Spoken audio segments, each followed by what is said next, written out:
поставеноста медиска на горивизмот беше многу страшна, но вие не сте почувствували, не може да поверувате. Знаеш, на тепан човек, нетепан човек не може да му поверува на тепан човек. Стапот по тој грб боли, не знам како се да го објаснам тоа, но не можете да ни поверувате нас кои се вака. Значи супер дека еден представник на луѓето што плачат цело време за тоа, го имаме тука за малце да може да го испитаме. Значи, освен да речеме, сега знаеме дека имаше ти судири со quote unquote режимски новинар, Сарма, кој што денес е пак режимски новинар. Разбираш? Значи тоа го видовме ние и знаеме дека таков притисок имаше. Реално, се ајде да збораме објективно, Мактел не е сериозна новинска организација. Значи сега ти да збораме вака што се вика отворено, многу повеќе имаш кликбейт на тој сајтот отколку што имаш реална политичка анализа. Значи ти ја знам дека на почетокот се трудеше да пишеш long form колумни, малце повеќе како се вика како анализи, али после со која целата работа со шарената револуција и која се уидиса со Филип уметнико, кога тој почна да те сили за повеќе и повеќе глупирање, што ти не знам од која причина тоа го прифати, разбираш? Значи Мактел стана буквално тоа што е денес, а тоа е кликбейт портал. Естрада.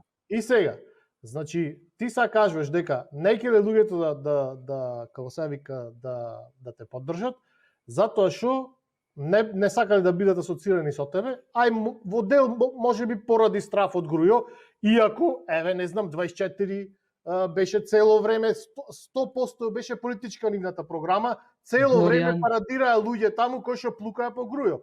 Окно на секој два дена вадеше фотомонтажи од Грујо со мало куре, каде што има секс со свиња, разбираш? Значи, сакам да ти кажам, тој муабет дека ти нешто посебно си јал мака од Грујо, мислам дека е предимензионирана. Мислам дека реалната причина зошто не ќе луѓето да бидат асоцирани со Мактел, затоа што Мактел има реално ниско реноме во македонското политичко новинарско небо. И тоа е и денес така, само не реноме, нивото. Денес само да завршам. Денес твоите сојузници се луѓе кои што немаат скрупули и кои што немаат проблем да платат за ти да напишеш нешто што ќе го пострами, ќе го да речеме ќе му го излечка името низ како се вика низ скалта на некој човек. Само тоа се сменило. Реално никаква друга промена нема. Овој муабет дека сега сме имале подобар медиумски простор, каде што буквално сите телевизии се заробени од оваа влада, дури она јебена Алфа, значи што парадира како некоја опозициона телевизија, многу точно се знае кој може таму да излези, што може таму да се кажи.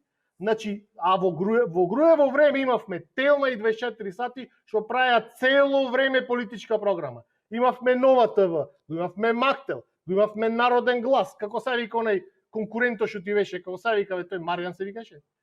Рубин. Вие се надпреварувавте кој ќе ги привлече парите на луѓето што сакат, како се вика, таков тип на новинарско презентирање. Мислам да направиме муабет дека реално тоа се дешава. Сега да се лажиме дека некаков кизна и каков новинар си ти, објективно не е така, разбираш? Види сега, Пандев 0-1 Македонија на полувреме. Опа. Водиме? 0-1 води Норт Македонија. Пандев Горан. Браво. Со Германија. Види, окей, јас да бев сега пред 10 години кога почнав кариерата, многу ќе се најутев на овој твој исказ и ќе почнав сега да ти докажувам колку сум ја уствари голем новинар, колку сум ја значаен новинар, колку сум ја уствари жртва за Македонија, колку сум дал, што сум дал, но сега сум малце постар и знам кој сум и што сум и нема потреба сега да влегам у дуел со тебе да се докажувам што е Мактел, што е Саше Политико. Да, се согласувам дека не сум мислење може. Не, се согласувам, јас сум доволно реален да кажам дека не сум ја бард новинарски, дека не сум ја едно што е Ерол Ризаов, што е Горан Михајловски, Чомовски, тоа се величини. Саше, немој да биш толку оштар према себе.